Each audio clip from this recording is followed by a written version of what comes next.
Hello, everyone. Good afternoon. I know it's a sunny day here after a lot of rainy days, so thank you for spending a little time with us today. I am Lynn Turkstra, as advertised, and I am the head of the Speech Language Pathology grad program at McMaster University. Our program is starting its 5th year, and I have up until that point worked in the US. So I'm from here, but went to the US early and have mostly worked in the United States. So my work has mostly been in the area of traumatic brain injury and especially in cognitive rehab. I work with the US Department of Defense and the VA.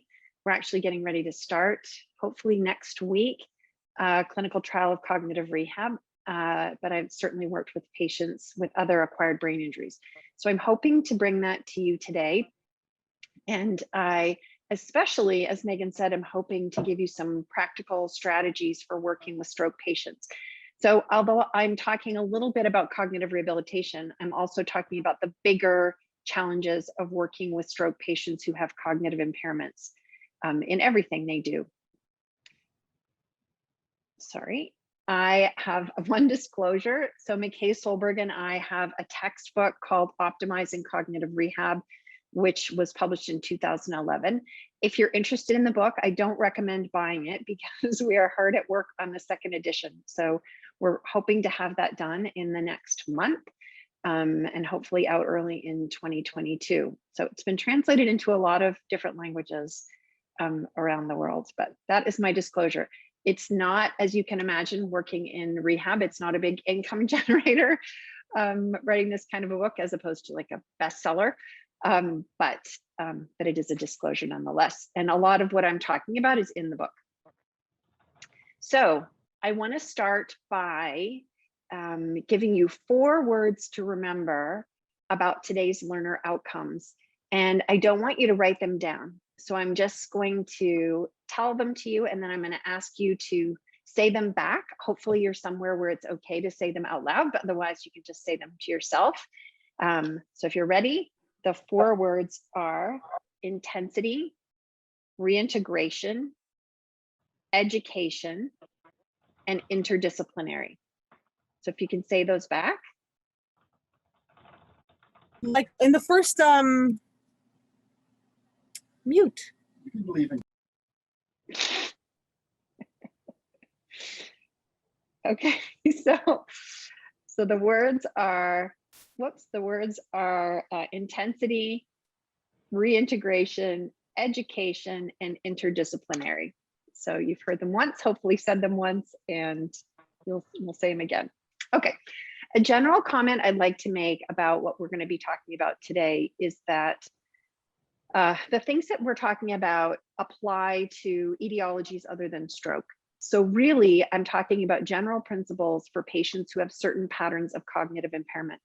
They may have those cognitive impairments because of stroke, but they also may have them because of encephalitis or meningitis or brain tumors or cysts or other kinds of acquired brain injury. So I'm hoping you'll be able to take away knowledge that applies quite generally across patients with acquired brain injuries to the extent that they have similar cognitive strengths and challenges.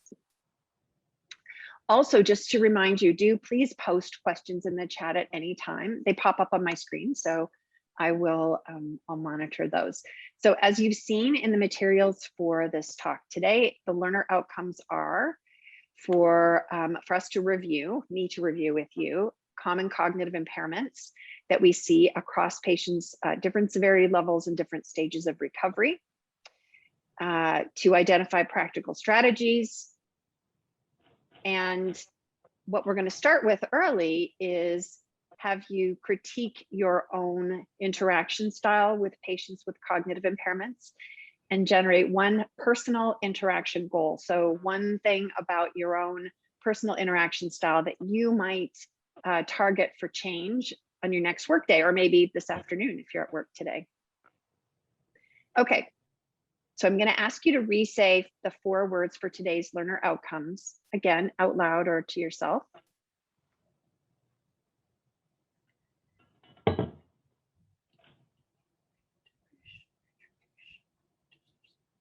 Okay, and then I'm going to repeat them for you.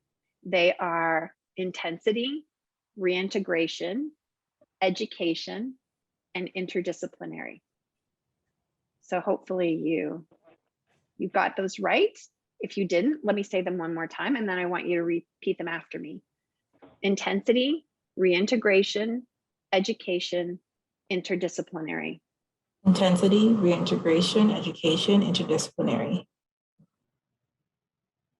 Thank you very much. You might not have meant that to be unmuted, but thanks for sharing those with the group. Awesome.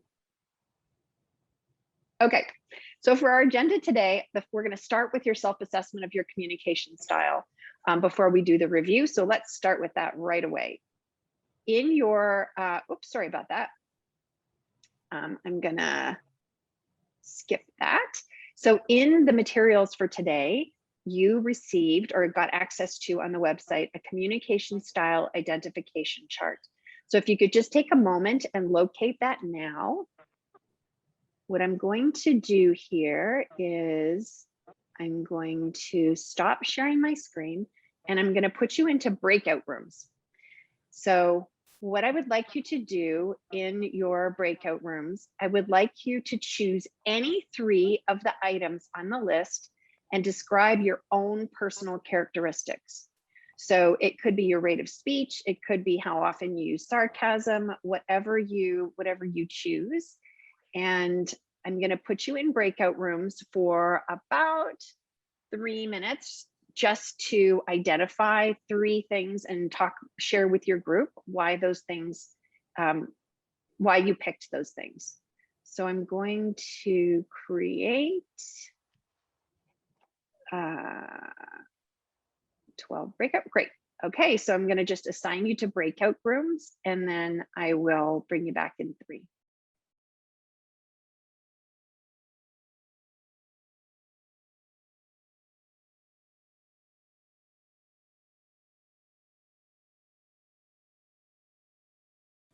Sounds good.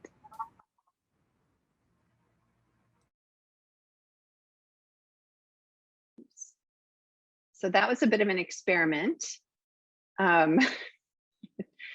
So my apologies to people who did not have audio or video. I literally did not think about that. So, but hopefully you had a chance to at least put some comments in the chat. So, so this communication style self-assessment is available on the website that you got the link to. And so what I asked you to do was to choose any 3 items on that communication style self-assessment and describe your personal characteristics. So we're not going to share them now because I just want you to keep them in mind as we go through the next bit of review. Okay, so to start, I said that we were going to be discussing common cognitive impairments in patients with acquired brain injuries like stroke and other kinds of injuries. And I want to talk about them in 3 categories. A lot of this information will be known to you. So this is a bit of a sort of a train the trainer model. I'm hoping that there's maybe some language or some images here that might help you when you're explaining to other people. So again, apologies to people for whom this is a bit of a review. So as you probably took in way back, if you took like undergrad psychology, the process of memory, sorry, I have a fly. The process of memory begins with your sensation about things in the world. And then some of those things you pay attention to, and those things are in your working memory. So in your sort of mental workspace. So the term working memory is more or less replacing what we used to call short-term memory. So short-term memory is that 7 plus or minus 2 things that you can hold in your mind, but that holding things doesn't really account for the fact that you're also manipulating things in your mind. So for example, if you are planning a work day, you are probably holding things in your mind, but you also might be mentally moving them around according to time and priorities and things like that. So the space element of working memory, the short-term memory capacity, doesn't really capture all the things you use that memory for. And I want to spend a moment talking about it because working memory is so commonly impaired in stroke patients with cognitive impairments, in stroke patients with aphasia, in patients with other kinds of injury. And I think working memory limitations are one of the things that most affect our interactions with patients. So how does it relate to everyday interactions? So in the chat, for those of you who can, please post a sentence that describes your morning, just one sentence. So I'll give you a moment just to type a sentence in the chat.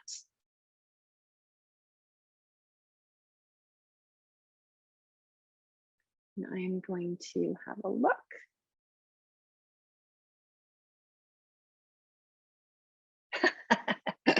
These are great.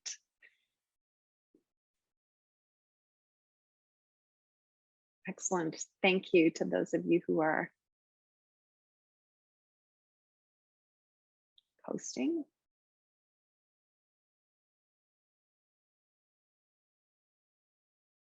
Oh my gosh.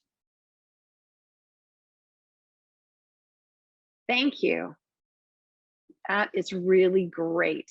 So I want to, oh, thank you, Faria. That is the perfect one to start with. So Faria has posted, go, go, go.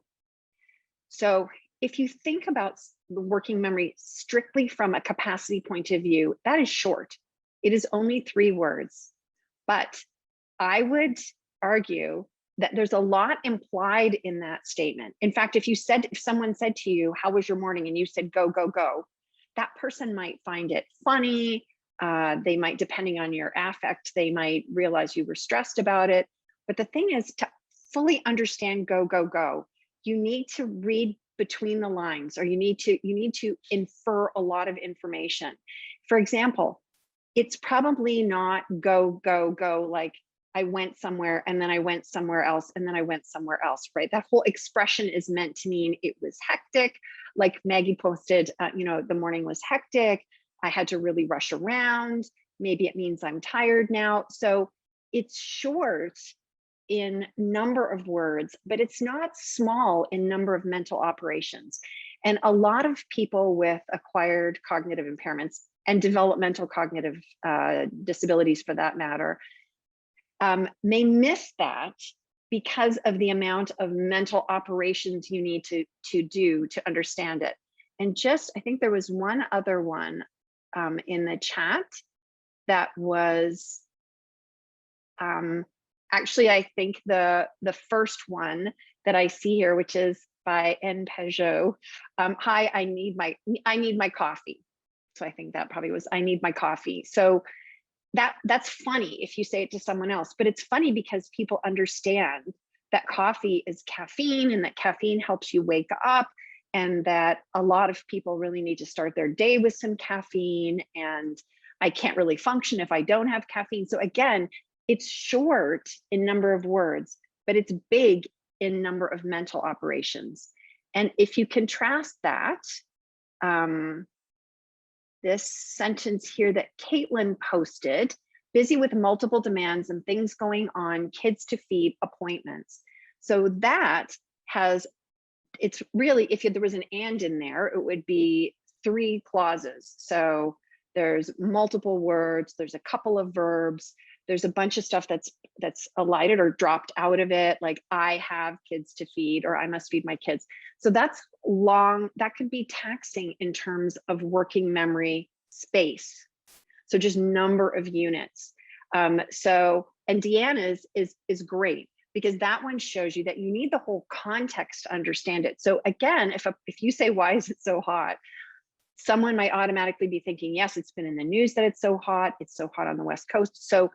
So I think in your everyday communications with people with cognitive impairments, it's good to be mindful that it's not so much saying something that's really long that makes it difficult for a patient to hold it in working memory. It can also be something short, but that takes a lot of inference. And I'll give you an example of yeah, that's right. Why am I saying why are you that? I can't explain.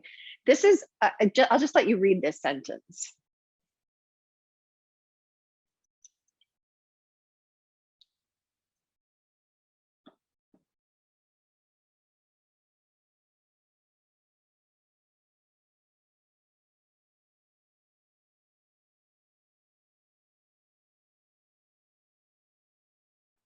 So this to me is one of the most demanding sentences I've seen in both ways. It's long, but it also has 3 verb clauses. It has about 6 noun phrases.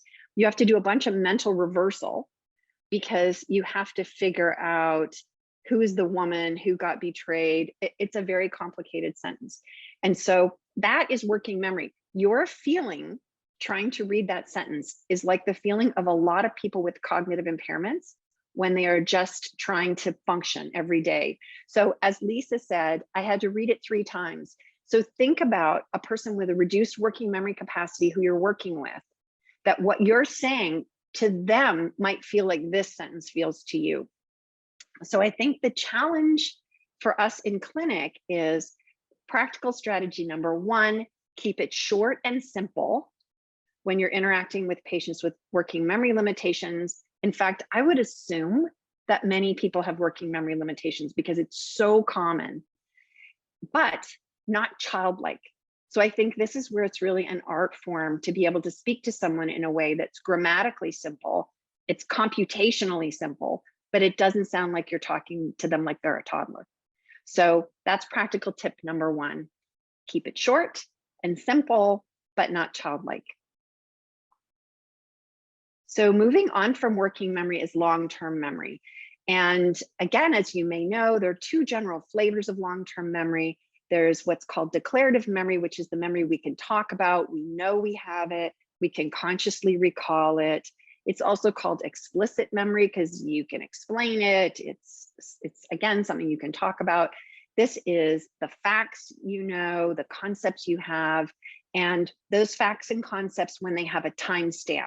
So that's an event. So if you say, I know the sun rises in the east, that's a fact, but it rose this morning at 5:42 is an event.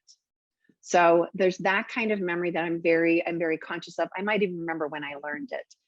For speech language pathologists like me, we add a 3rd type of memory, which is memory for words, because that can be impaired when people have other intact memories. So in aphasia, so people with aphasia may not have access to their words, but they still remember events and they still know facts and concepts. So that long-term memory is one type of conscious memory. The other type of memory, which is really, as we'll see, critical for working with patients with cognitive impairments, is non-declarative memory. So you might have heard of this called implicit memory or procedural memory. It's basically memory that you pick up without being conscious of how you acquired it. Habits and skills are a good example. People often refer to riding a bike. So when you learn to ride a bike, you might remember the event, you might remember some instructions you had about where to put your hands, but you don't remember what muscles you used, how you sequenced the movement, unless, of course, you've been in rehabilitation and learned it in a very declarative way. But typically, these are things you just pick up. In terms of speech and language and communication, this is most of what we do. So most of what we learned for communication and thinking is implicitly learned. That's how we learn grammar and syntax, unless you're a person with a language disorder. It's how we learn all our social conventions, social greetings, what's politeness in a culture. These are all things that we just generally pick up.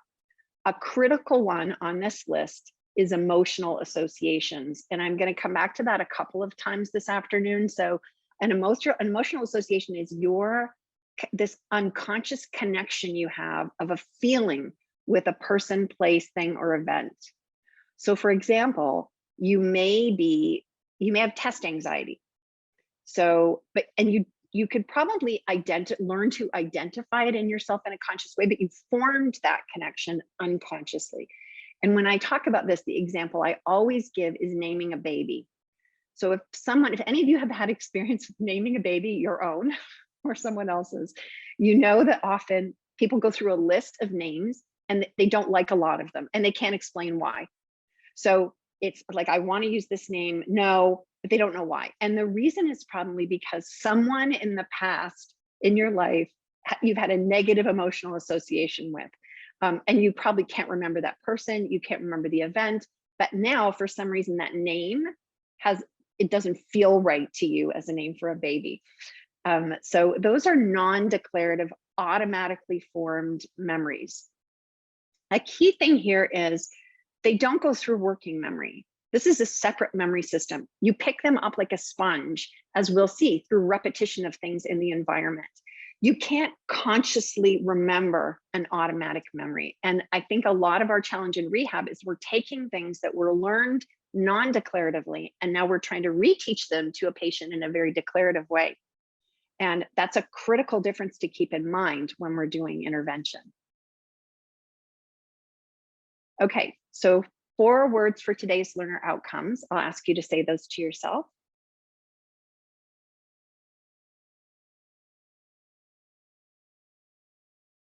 I'm going to say fantastic job, just to remind you, intensity, reintegration, education, and interdisciplinary.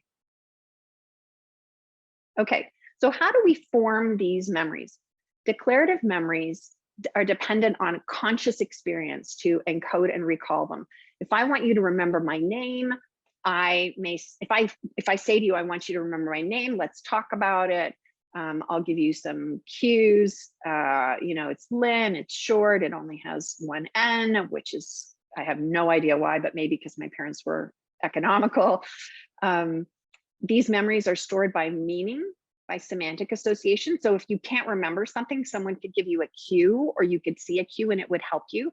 So an example I often use is if I say I'm trying to remember the name of an actor and she has a bunch of kids and she does a lot of work for humanitarian causes, and she played the evil queen in a Snow White movie, I can give you all these semantic associations, and that can help you come up with the fact that it's Angelina Jolie.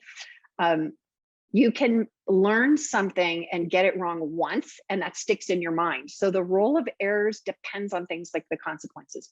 So for example, if you do something and you do it wrong and it is a really bad consequence. So in the first time I was in the OR observing a surgery, I ducked underneath a surgical arm. It was cryosurgery, and I ducked underneath it, and I just barely touched the plastic with the top of my head, which meant I contaminated the cryosurgical probe. So I only had to do that once. And then every other time I gave it a foot of clearance when I was going underneath it, because it was like a huge deal that I had done something like that. So it's declarative, it's conscious. I just told you that story. I have it in my mind. I can generalize that by thinking about it. So today, hopefully you can learn things today and think about things that we talk about, and then you can consciously take them to work and do them. So I could generalize it. And like I said about the cryosurgical probe, if it has big consequences, you could only make a mistake once and you could learn it. So this is the kind of memory that really school operates on, and a lot of our jobs operate on, especially when we're first learning. Non-declarative memory is completely different. So by definition, it's not conscious. It's often not accessible to conscious recall. So just to give you an example, if I ask you how many days are in July, you might not have how many days are in July. You might have to do the entire 30 days of September, April, June, and November, or this thing that people do. So you may not be able to pull it up except in this automatic chunk that it came in. And what that means too is that if I ask you a lot of times, it's not going to help you remember it. So if it's a habit, asking you to do it is not going to help you remember it at all. You're just going to have to be cued to do it. These memories are stored by surface features. So if you have an ATM routine, so let's say you go to the bank, you go to your bank, the ATM has a certain screen layout, then you go to a different bank with a different screen layout, you'll have this moment of confusion. And we're having a lot of that now because we have all these cross-platform similarities and differences. So you're on your computer, you're on your phone, you're on a tablet, you're in person. And so you have these routines for each of your devices. And if you change a device or go from one device to another device, you can see how those habits, those non-declarative memories, have been formed on one and don't generalize to another. What that really means is if a patient has a cognitive impairment and has poor declarative memory, and they're relying on this non-declarative memory, they may pick up a lot of stuff that's context specific to the hospital or the rehab setting. And it doesn't mean they're going to do it at home. So people with profound impairments in declarative learning can just automatically pick up, say, how to do a transfer or operate a wheelchair, or they'll still have memories about how to like get on, in and out of a bathroom or another room. But if they're being trained on those in a context, they're not automatically going to generalize to something that looks different. So it may conceptually be the same. A bathroom is a bathroom is a bathroom, but this bathroom with this sink configuration, this toilet configuration, is that the way the person moves about that doing a transfer is not going to automatically generalize to something with a different configuration. So this kind of learning is also probabilistic, which is so critical in healthcare. What that means is people will learn what they do the most if it's right or wrong. So if a patient learns a lot of errors, they're going to learn the error response, not the correct response. And my view of acute rehab and acute care in general is that our biggest job is to stop people from making bad habits. So when people have declarative memory impairments and they're relying on habit formation, whatever they do is going to be what sticks in their mind. And this requires a lot of repetitions, but it can be durable forever. When people say it's just like riding a bike, it is literally just like riding a bike. So once someone has formed that habit, it's very hard to break. And all of you know this because we all have lifestyle habits, I know, that we would like to break. And being at home means for some of us, 17 months of forming a habit of like going to the fridge every hour. That's probably just me. But so you have to think about those things as repetitious. It takes a lot of repetitions, but durable over time. So these two memory types also develop differently. So in the case of non-declarative memory, mirror reading is an example where you can learn how the things in the mirror are backwards, and you get faster and faster at reading them backwards in a mirror. That's just a habit that you get with a lot of practice. That skill is trainable at about age 5, and it is adult-like all the way through to the end of life. This is true for all the aspects of communication that are non-declarative. Like, you don't hear a person with dementia who has grammar problems or word pronunciation problems till very, very late in the disease. Same with stroke patients who have acquired cognitive impairments. They don't tend to have impairments with things like verb tense agreement in a sentence. They have impairments with declarative memory, so impairments with remembering what events are or what the names of things are, but the automatic social communication, things like that, tend to be preserved. And in typical adults, they are preserved till very late in life. That is not the case for non-declarative memory. So for declarative memory, so your memory for facts and concepts and events, that gets better all the way through childhood till adulthood. And it stays pretty stable throughout most of adulthood. So this is story recall. I tell you a story, you tell it back to me. So it gets better, your capacity gets better, your ability to learn and hold that stuff in your mind for some period of time, 20 minutes, half an hour in this experiment, gets better throughout life. It starts to sort of peter off a little bit at the other end. But that's a very important distinction. So the wonderful thing about this is that we can count on patients, especially patients with acquired cognitive impairments, to for the most part have really good non-declarative memory until very late in life. And that's actually the foundation of a lot of our rehabilitation of these patients, is how can we train them in habits and skills. So this is the downside. So just showing that, sorry, I'm just going to move this, just showing that the general skill learning does, this is number of errors. So basically it gets better as you get older. And then there's a little sort of an uptick in declarative learning errors, meaning that we get a little bit worse. So there's this really great honeymoon phase that's from about age 30 to about age 55, where everyone has phenomenal declarative learning and memory, and then it starts to get a little bit worse over time. So in everyday cognition, it's very difficult to sort out how long-term declarative and non-declarative memory interact. So there's some things that you know are automatic, like saying please. So someone probably told you when you were a kid to say please, but you say please all the time when you're an adult. After living in the US, I really appreciate how much we say sorry in Canada. And so nobody told me to say sorry, but I say sorry like every second sentence. Knowing that to say, how's it going when you see someone is acceptable. That's kind of a social convention in many cultures. You probably learned it non-declaratively. You probably know it as a habit, but then you get to the higher level tasks like answering a phone and taking messages. And there's going to be some parts that were automatic and some not. So a big task in rehab is figuring out which parts of this are we going to train as a habit and which parts do we have to provide a cognitive support for because the person can't form a habit. It takes declarative learning and they don't have it. I put behaving appropriately in a Zoom webinar because I feel like that's one we've all sort of had to figure out in the last year. And so again, that takes a combination of some automatic things and some instructions. You got some at the beginning of today. That's a good example. So as I said, in patients with stroke and other etiologies of acquired brain injury, declarative learning is often impaired.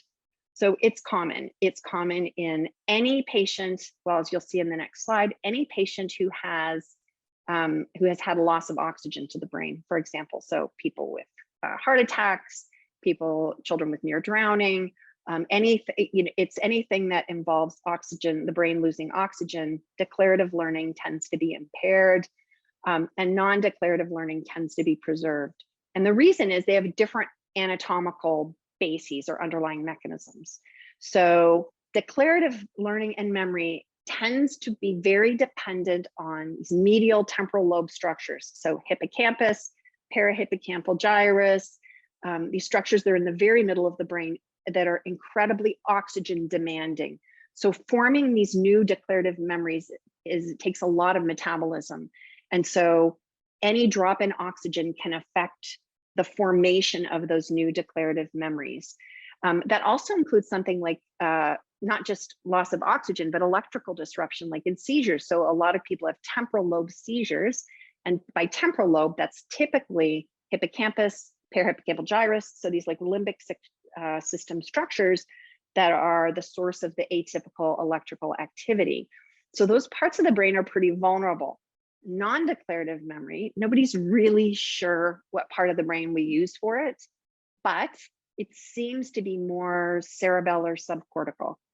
And so those seem to be older systems of the brain. Perhaps they have more, if you want to call it redundancy, but those systems of the brain seem to be preserved more.